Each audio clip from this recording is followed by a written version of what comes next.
everyone. It's truly fascinating to look back and see how America, a nation that has become so influential, actually had a beginning that was far from guaranteed. Think about it. A map from just before Christopher Columbus's voyages shows a world that was still largely a mystery. The Vikings had hinted at lands to the west, but the full scope of a continent remained unknown. Columbus, driven by the dream of a westward trade route to Asia, stumbled upon islands in the Caribbean.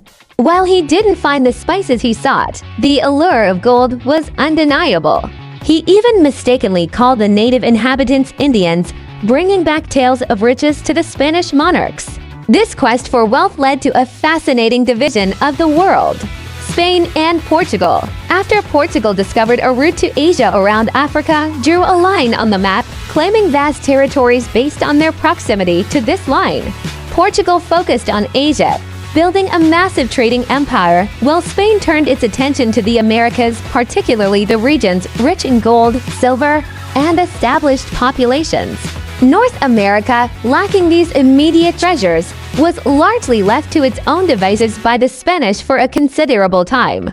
Even the English, who sent an explorer to North America years before the Spanish even reached Florida, waited nearly a century before attempting colonization. Their first attempt at Roanoke vanished mysteriously, but Jamestown eventually succeeded. Following them came the Pilgrims, establishing a colony with a strict moral code. Soon, a steady stream of people arrived, and the East Coast began to fill with British settlements. Meanwhile, the French were busy claiming the vast interior of North America. By 1754, this territorial competition erupted into the French and Indian War. The French, allied with some Native American tribes, faced a significantly larger British colonial population, also allied with Native American tribes. Unsurprisingly, the British emerged victorious. This victory, however, came at a cost. Britain, having spent heavily on the war, looked to its colonies to help recoup the expenses through increased taxes. This imposition of taxes without representation sparked widespread discontent among the colonists.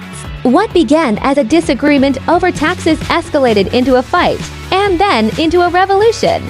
On July 4, 1776, the colonies declared their independence from Great Britain, marking the birth of the United States of America. But the journey was far from over. It took another 5 years of struggle to win their war for independence. Once free, the newly formed nation faced a new challenge: a weak and fragmented government.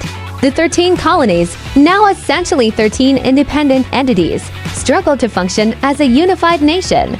To address this crisis, the Founding Fathers drafted a new constitution, establishing a stronger federal government that could actually work. With the ratification of the Constitution and George Washington's election as the first president in 1789, the United States began to truly take shape. But the nation's early borders were limited. The vast Louisiana territory, for instance, belonged to Spain. The story of how America acquired this land is quite remarkable. Napoleon Bonaparte, seeking to fund his European ambitions, agreed to sell the entire Louisiana territory to the United States for a mere $15 million. This single transaction doubled the size of the young nation, a crucial expansion given its rapidly growing population. As Americans moved westward, they encountered existing lands and peoples. The purchase of Florida from Spain in 1819 further expanded the nation's southern reach. Following Mexico's independence, the sparsely populated northern territories of Mexico became a focal point. American settlers were invited to Texas, eventually leading to its independence and subsequent annexation by the United States. This expansion, fueled by both diplomacy and conflict, including the Mexican-American War, saw the United States stretch from sea to shining sea within just 50 years. Even seemingly remote islands, like those in the Pacific, were recognized for their strategic importance, leading to the acquisition of places like Hawaii. However, this period of rapid growth was shadowed by a deep internal division: the issue of slavery. The stark differences between the industrializing North, where slavery was abolished, and the agrarian South, where it was economically vital, created an irreconcilable rift. The election of Abraham Lincoln in 1860, perceived as a threat to the institution of slavery, led to the secession of Southern states and the devastating Civil War. The North's victory not only preserved the Union but also led to the abolition of slavery, a monumental step towards fulfilling the nation's ideals. Following the Civil War, America continued to expand its influence and territory, acquiring Alaska from Russia and engaging in conflicts that would shape its global standing. The Spanish-American War, sparked by events in Cuba, resulted in the acquisition of Puerto Rico and the Philippines, marking the end of the Spanish Empire and the rise of the United States as a world power. The construction of the Panama Canal further solidified this position, allowing for rapid naval movement between the Atlantic and Pacific Oceans. The journey of America, from an overlooked continent to a global superpower, is a testament to ambition, resilience, and a series of pivotal moments, both planned and unexpected.